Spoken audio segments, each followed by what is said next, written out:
Hey everyone, Marcel here. Y'all, welcome back to my kitchen. Today I have a delicious baking recipe for you. We are gonna make these scrumptious sparkling sweet cream scones. Guys, these are my absolute favorite scone recipe. They are so good. This recipe is actually my adapted version of a classic British cream tea scone. So if you're unfamiliar with cream scones, you guys, these are simply the fluffiest, dreamiest scones you will ever eat in your whole life. They are so good.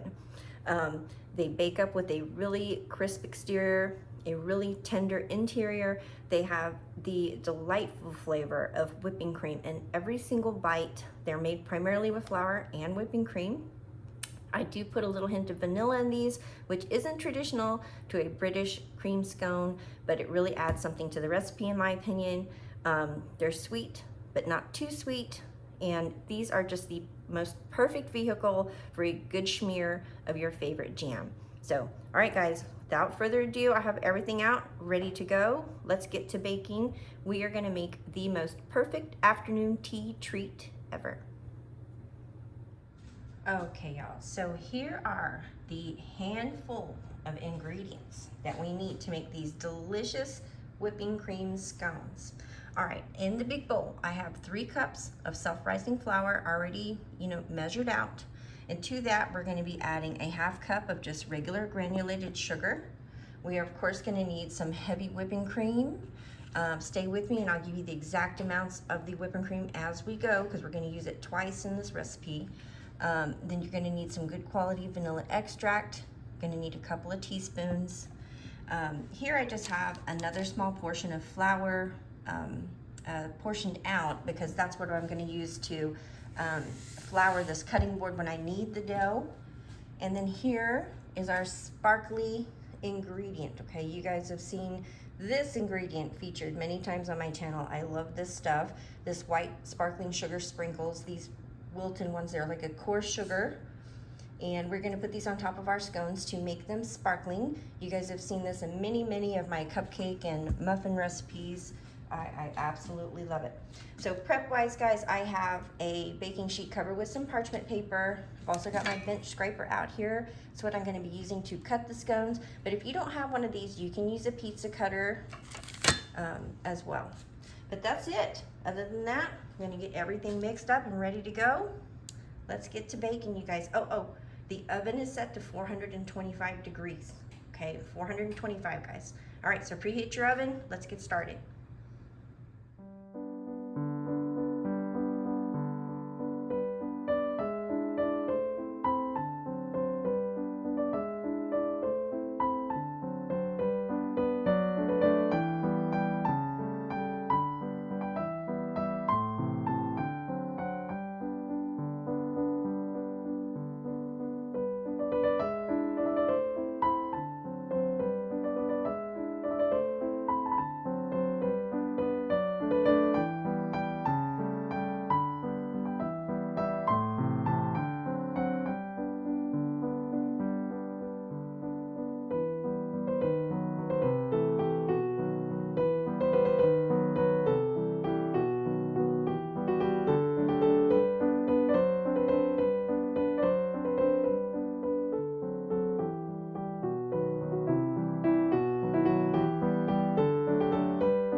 Okay, y'all, so we've reached a point with our scone dough here where it's really thick. It's not all completely incorporated. You can see some of the flour down in the bottom. So it's just a little hard with the spoon. So I'm gonna go ahead and turn it out onto my cutting board here, or if you wanna use your countertop, you can do that too. I'm just gonna add a little bit of flour because I just already know this is going to come together, and it will be, you know, it'll need the flour. Okay, there's a lot of whipping cream we put in here.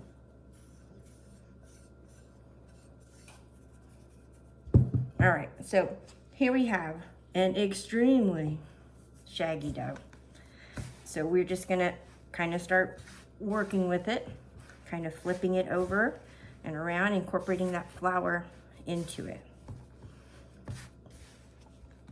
So just keep going as long as it takes for a nice little disc of dough to come together.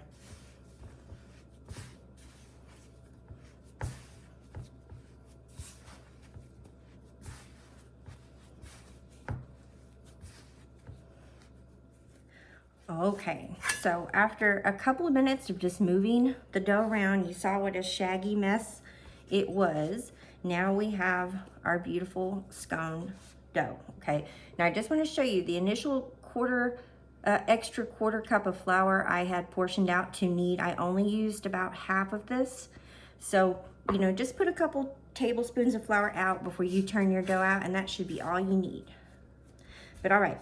So guys, next order of business, we are gonna cut this in half. Okay, you can use your bench scraper here, or, you know, a knife. Just kind of eyeball it and get it as even as possible. And then we are gonna create 2 little discs of dough.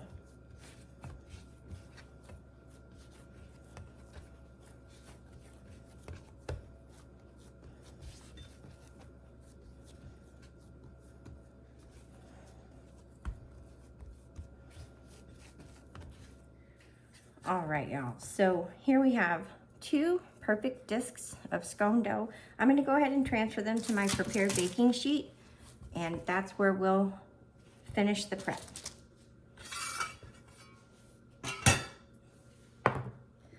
Okay, y'all, so I'm adding roughly another quarter cup of whipping cream to a little ramekin here, and we are gonna coat the tops of our scone dough discs here with more whipping cream.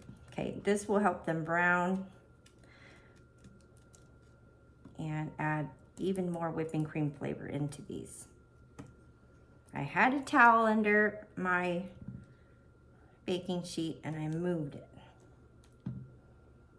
So just go over the tops, guys. You don't have to be super generous, but you do want them covered.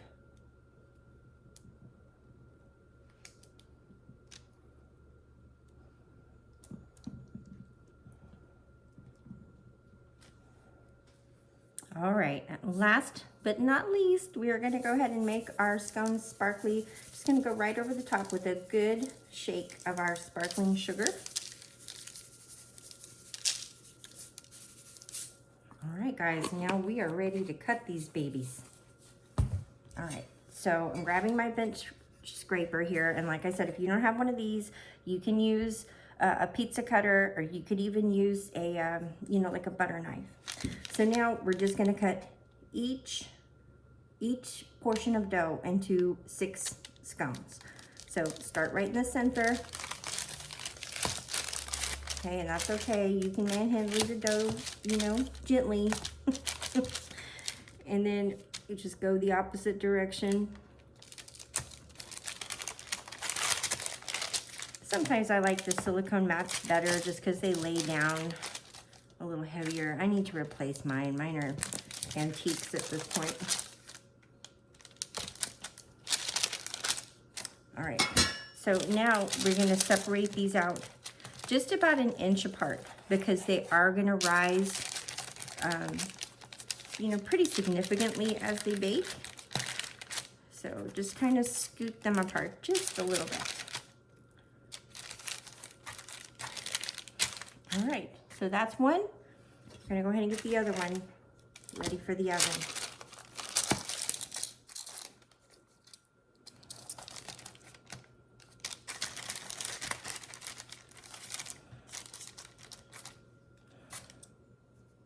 Okay guys, so here's a quick little look-see before they go into the oven. All right, so we're gonna bake these for 13 minutes at 425. Alrighty, y'all, so here are these delicious whipping cream scones. They are right out of the oven at the 13-minute mark. You can see how fluffy they are, how much they've risen. They look flaky and gorgeous, but we're not quite done yet. I'm gonna put them back in the oven for a minute or two underneath the broiler. Okay, my broiler is heating up right now, and you're gonna see the difference. I guess we can call this an optional step because these are done, but what I'm after is a little bit of toasting on the top. I like them to have a little goldenness to them. So, all right, I'll show you what they look like hot out of the broiler. Alrighty, y'all, so oh, what a difference a minute and a half underneath the broiler makes. You see those invitingly golden toasty tops? That's what I was after, okay? No matter what, guys, if you do the broiler step, do not walk away. Check it after 60 seconds. I didn't even make it to 2, and it was a big difference in the toastiness level. So, all right, don't walk away, and let these babies cool on a rack.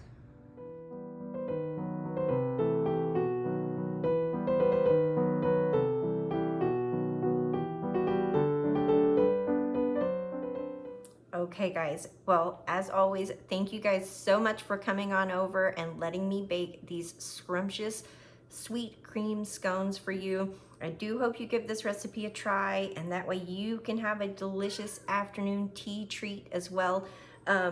Keep this recipe in mind for your next brunch occasion. Okay, we've got Valentine's Day's coming up, Mother's Day's coming up. This would be an excellent recipe for a Mother's Day brunch. And then all the summer occasions, guys, and then we'll be right back at the holidays again. But anyway, I hope you give them a try. I've got the scone here. I am about to enjoy myself. It is scrumptious. I'm going to pair it up with my homemade triple berry jam. I also have a cup of coffee here in a unicorn cup ready to go. But all right, guys, take it easy out there. I hope you come back and let me know how you enjoyed this recipe, what type of jam you paired it up with. I'd love to hear all about it. But thanks again, guys. Take care, stay safe, and I will see you real soon in another brand new video. Bye for now.